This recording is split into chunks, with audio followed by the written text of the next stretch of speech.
বৃন্দ এবং সমবেত ভাই ও বন্ধুগণ, আপনারা সবাই জানেন, আপনারা এই নগরবাসী, আপনারা সচেতন সমাজ, আপনারা দেখেছেন দীর্ঘ 16 বছর কিভাবে একটি ফ্যাসিস্ট সরকার আমাদের উপর চেপে বসেছিল। প্রিয় ভাইয়েরা আমার, এই দীর্ঘ 16 বছরের আন্দোলন সংগ্রামের ফসল এবং এই জুলাইয়ে ছাত্র জনতার এই বিপ্লবে ১,৫০০ মানুষের রক্তের বিনিময়ে এই ফ্যাসিস্টকে আমরা আমাদের ঘাট থেকে নামাতে পেরেছি। প্রিয় ভাইয়েরা আমার, আল্লাহ পাক আমাদেরকে ৫৫,৫৯৮ বর্গ মাইলের একটি সুন্দর রাষ্ট্র দিয়েছে, কিন্তু ইতিহাসের করুণ পরিণতি, এই সুজলা সফলা শস্য শ্যামলা এই দেশটাকে আমরা কখনোই আমাদের সাধ্য অনুযায়ী সাজাতে পারি নাই। প্রিয় ভাইয়েরা আমার, ৪৭-এ রক্ত দিয়ে এই দেশকে স্বাধীন করা হয়েছিল, কিন্তু পাকিস্তানিরা আমাদের স্বপ্ন পূরণ হতে দেয় নাই।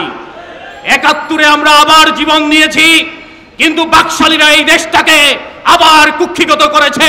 পিন্ডি থেকে যেই দেশটাকে আমরা মুক্ত করলাম, তা আবার দিল্লির পদতলে আশ্রয় সর্পিত করেছে।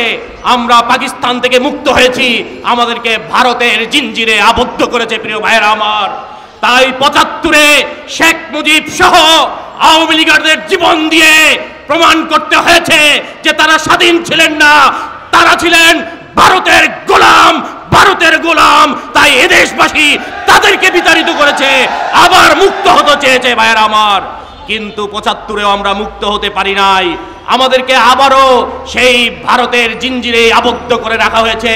৯১-এ চেষ্টা করেছি, হয় নাই। ২০০৮-এ চেষ্টা করেছি, হয় নাই। আবার ২০২৪-এ জীবন দিয়েছি। আমরা কি বারে বারে জীবন দিতেই থাকবো? প্রিয় ভাইয়েরা আমার, তাহলে আমাদেরকে বুঝতে হবে, আমরা এক নেতা থেকে আরেক নেতার কাছে গেলাম, এক দল থেকে আরেক দলের কাছে গেলাম, কেন আমার এই দেশ ফ্যাসিবাদ থেকে মুক্ত হয় না? কেন আমার এই দেশ স্বৈরাচার থেকে মুক্ত হয় না?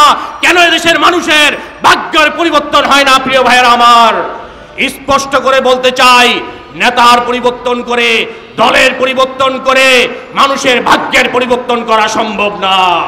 প্রিয় ভাইয়েরা আমার, যদি সাধারণ মানুষের ভাগ্যের পরিবর্তন করতে হয়, যদি চিরতরে স্বৈরাচারকে বিতাড়িত করতে হয়, যদি আর কোনো ফ্যাসিস্ট তৈরি হতে না দিতে হয়, তাহলে এই নীতির পরিবর্তন করতে হবে, এই সংবিধানের পরিবর্তন করতে হবে। এই সংবিধান মানুষের মুক্তি দিতে পারে নাই, পারবে না, পারবে না। সুতরাং আসুন শপথ গ্রহণ করি। আপনারা আগের বক্তাদের কাছ থেকে শুনেছেন, আপনারা পত্রিকায় দেখেছেন, আমরা এক ফ্যাসিস্টকে বিদায় করেছি, আর আরেক ফ্যাসিস্টের পদধ্বনি শোনা যায়। সব জায়গায় দখল হয়েছে, সব জায়গায় চাঁদাবাদি হচ্ছে। আমরা স্পষ্ট করে বলতে চাই, শুধু শেখ হাসিনাকে বিদায় করি নাই, আমরা ফ্যাসিস্টকে বিদায় করেছি। কোন চাঁদাবাজকে গ্রহণ করা হবে না, কোন স্বৈরাচারকে গ্রহণ করা হবে না। যেই দল আবার ফ্যাসিজমের স্বপ্ন দেখবে, তার লেবাস যাই হোক, তার নাম যাই হোক, বাংলাদেশের মসনদে তাদেরকে বসতে দেওয়া হবে না, ইনশাআল্লাহ।